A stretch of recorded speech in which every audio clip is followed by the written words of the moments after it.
my contacts, so we ain't trying to be blind over here. Lord Jesus, be a bifocal in the name.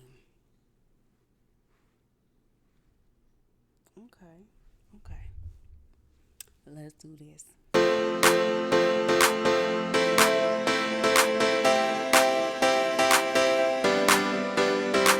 Hey guys, and welcome to my channel. I have been having so much fun playing around with lighting, microphone stuff, video stuff. I'm just learning and growing, okay?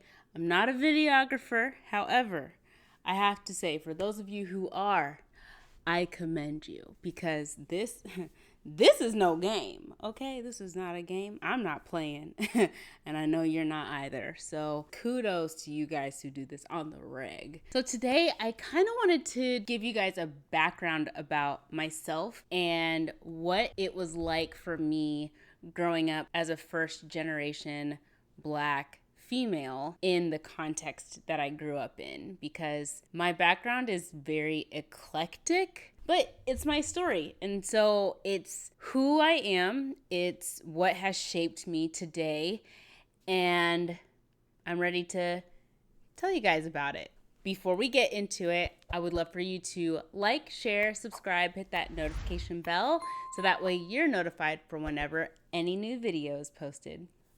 My dad is from Nigeria, and my mom is from Grenada, which is why I'm considered a first generation Black American. Although my dad is from Nigeria, he actually grew up in England from about the age of 10 until he was about 18 when he moved back to Nigeria to study medicine. My mom, she actually grew up on the island of Grenada until she was 16 when she graduated high school and ended up living in Puerto Rico for 2 years before she moved to the mainland to go to college, do nursing, and get her master's in public health. My father came to the United States in the 80s while my mom came in the 70s. My father, he came in after doing residency in Trinidad, some training there, and then he wanted to come to the United States, and he ended up in Loma Linda University around that area, where my mom also was actually studying for her master's after getting her nursing degree. They met there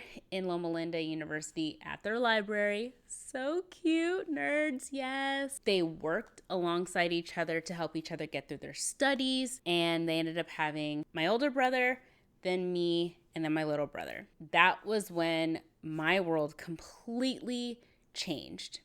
When it comes to the Nigerian side of my family, my dad is from the Yoruba tribe, hence my last name being a Yoruba last name. It is Olushala, which means God is the source of all of my blessings. I love that part of who I am and why it comes from my father and his culture. From my mom's side of the family and that heritage, my upbringing and faith is a lot of what I got from her side of the family. That part of my upbringing is so crucial to who I am and how my life has been shaped in the context and through the lens of Adventism, but as my mom truly knew it, living on the island and being a girl of faith. Now, in case you haven't figured this out, I actually grew up in a tri-cultural household, with my dad being Nigerian, my mom being Grenadian, and me being American. The household was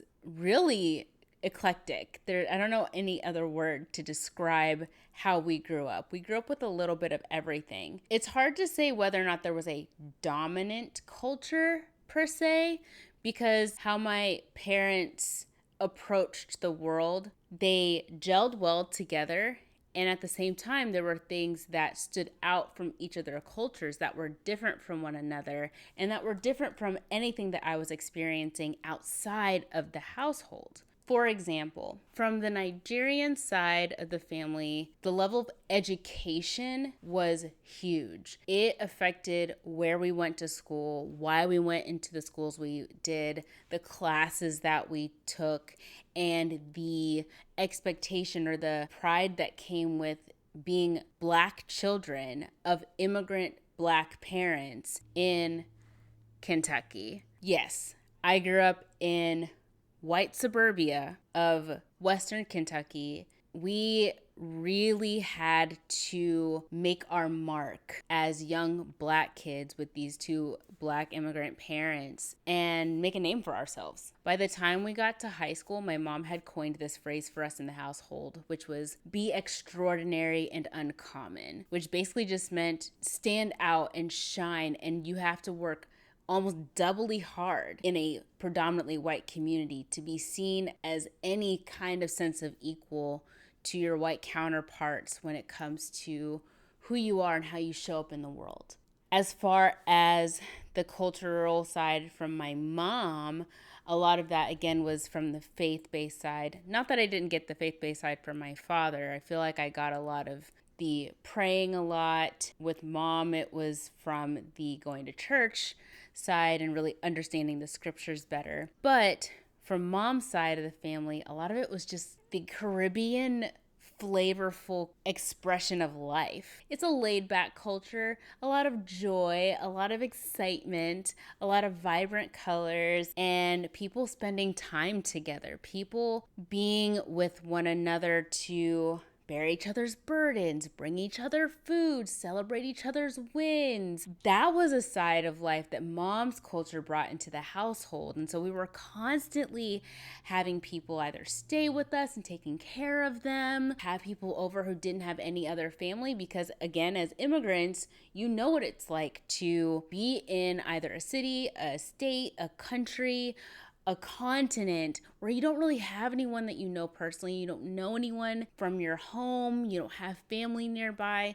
And so we want to make sure that people know that they're welcome, even if they don't have the people that they love the most close by, but there's people in their community who love them enough to bring them in. From the American side, it was just what I was learning outside of the household. So just from being in school and being around other students and other kids in my community, predominantly white students, and we lived in a upper middle class community, trying to soak in how white kids and just kids in general in the South understood their world. How did they address their parents? How did they talk to one another? What did they like to do? Why did they like to do it? I had to find the pieces of the American culture that I was born into, and then the Grenadian and Nigerian cultures that I was raised in, and finding this beautiful blend in my household, and it just made my life so much more unique. Now, my educational background is actually different. I took a step back, I think it was about a year ago, and I realized, I don't really know anyone else that has this style of background other than maybe my mom. So at 3, 4, before we moved to Kentucky, we were actually in Pennsylvania. I was born in Hershey, Pennsylvania. Yes, the Hershey's Kisses. Hence my nickname is Candy, because I'm the chocolatiest chocolate you gonna find, hey. So before my family moved from Philadelphia, because we moved from Hershey to Philly, and moved to Kentucky after that. So before the move to Kentucky, when we were in Philadelphia, my mom had put my older brother in the local Seventh-day Adventist academy or elementary school, and they had a daycare there. So I went to the Adventist daycare during the day when my mom and dad, they worked and whatnot. And then when we moved to Kentucky, my mom put me and my older brother, because my little brother was only 6 months old at the time, she put us in the local Montessori school, which was amazing because my mom had already kind of taught us at home. So we understood what was going on. And in fact, my mom had taught us so much at home that when I entered pre-K, I was really more at a first grade level. And they were like, whoa, like she already knows how to do so many things. And mom was like, yeah, because hooked on phonics work for my kids, okay? So my mom was always teaching us at home, trying to keep us ahead and allowing us to just soak up anything that we could. So I went to public school my second grade year, and then I went from second grade through 10th grade in the Owensboro public school system. Then I went from public school in Kentucky to a boarding arts academy called Walnut Hill School for the Arts in Natick, Massachusetts. So it's about 30 to 45 minutes outside of Boston, Massachusetts. I studied French horn. So I actually majored in French horn music performance in high school. So think of it like the TV show Glee, but with dorms. And your teachers are also your dorm parents, and you have to check in at night with them to make sure that you're actually in the dorms at night. So it was quite the experience to be in boarding school at 16 years old. Before you ask, I wanted to go to boarding school. My parents had talked about boarding school in the household for a while, not because they wanted to ship us off, but because, again, education was so huge in our family that we were constantly trying to find ways to challenge our minds. Going to school in public school was fantastic.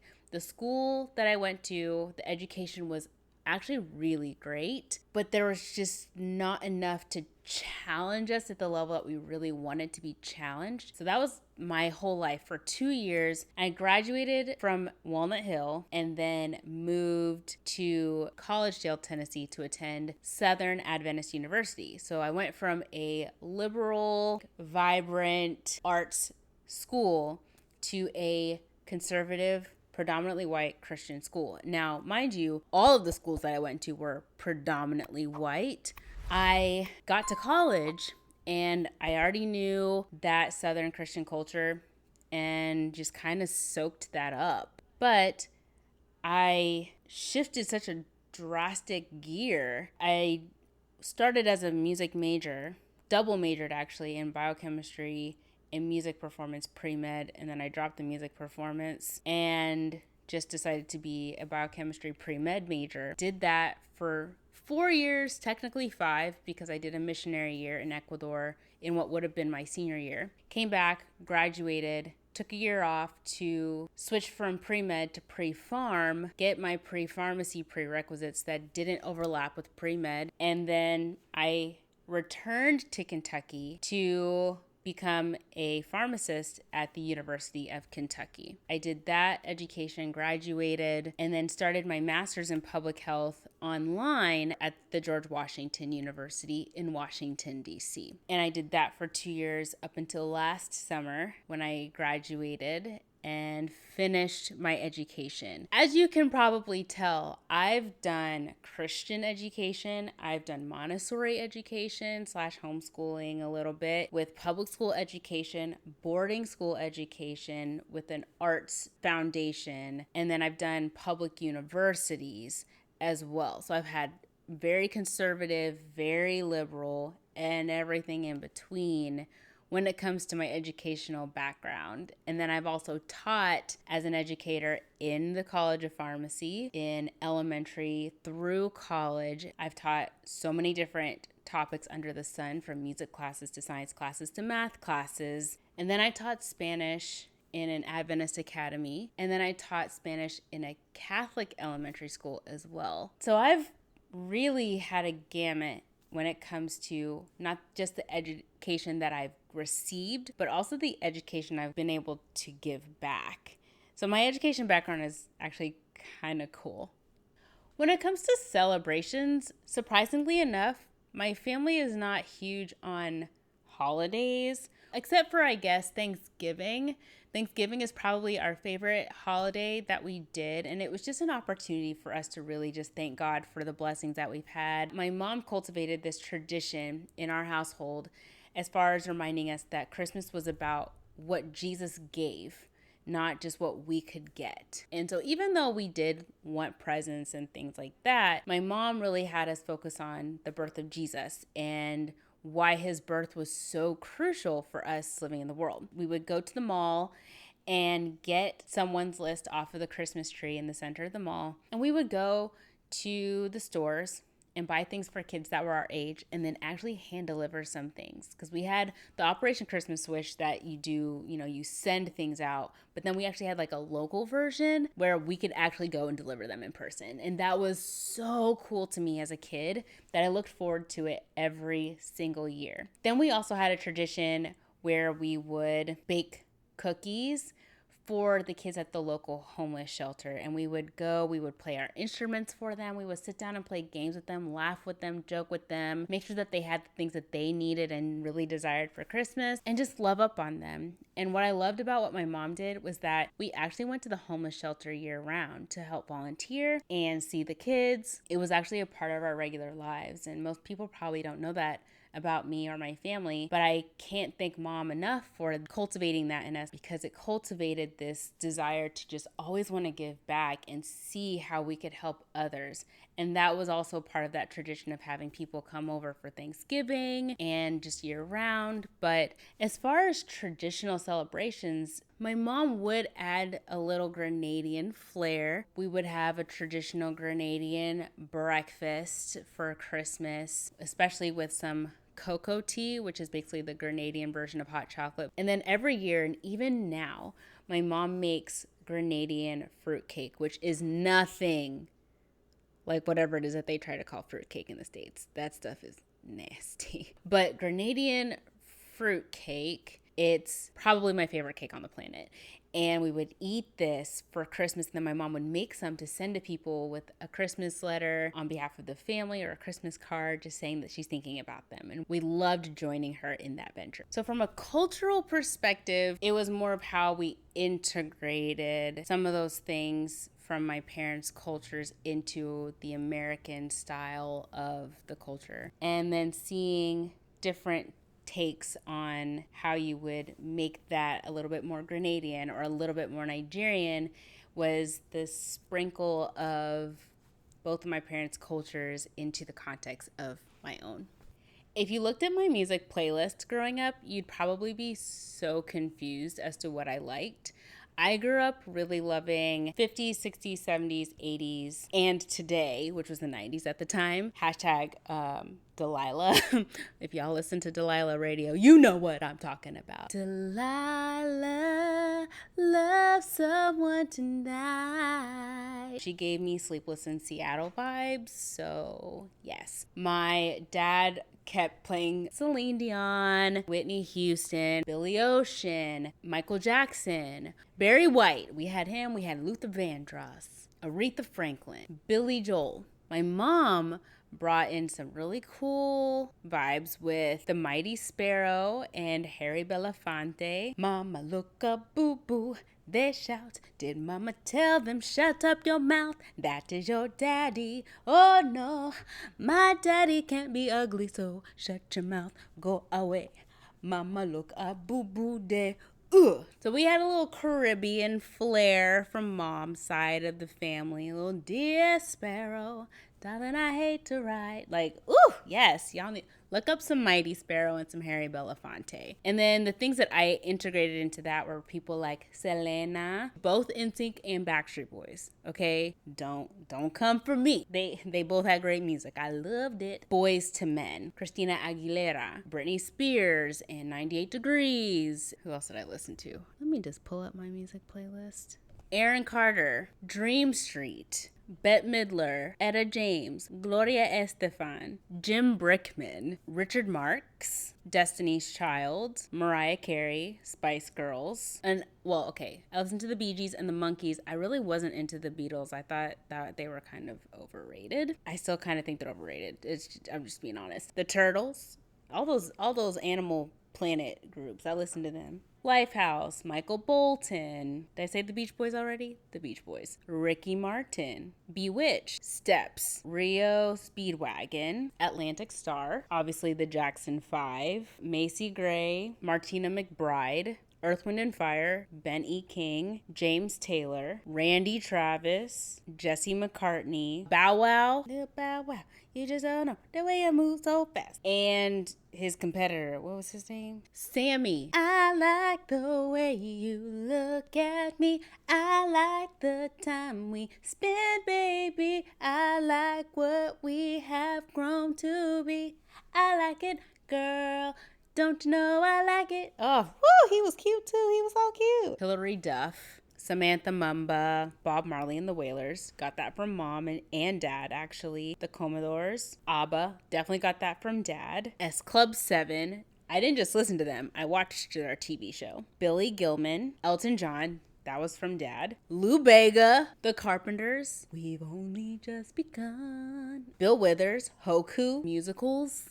All the time. I mean, it kind of happens when you go to a boarding art school. It's pretty inevitable. Monica, MC Hammer, Vanilla Ice, Sting, TLC. No, I don't want no scrub. Scrub is a guy that can't get no love from me. Speaking of which, Aaliyah, listen to her. Cyndi Lauper, Nat King Cole, and Natalie King Cole. Ella Fitzgerald, Lionel Richie, obviously. Aqua, I'm a Barbie girl. The Temptations, The Righteous Brothers, Ruben Studdard, Usher, 3LW, Cheetah Girls, Donna Summer, Black Eyed Peas, Brian McKnight, Kirk Franklin, Mary Mary, Bob Carlyle, Chris Tomlin, Zoe Girl, Michael W. Smith, Josh Groban, Stephen Curtis Chapman, Phillips Craig and Dean, Hillsong. I also played in orchestra and I played in band, so we were listening to classical music. I was playing classical music as well. And then whatever we played in band, and we did choir, and I did gospel choir. So the music that we sang and listened to in the house was really cool. And then I also played instruments. I played piano, violin, viola, flute, French horn. Music was a huge part of my home. We were a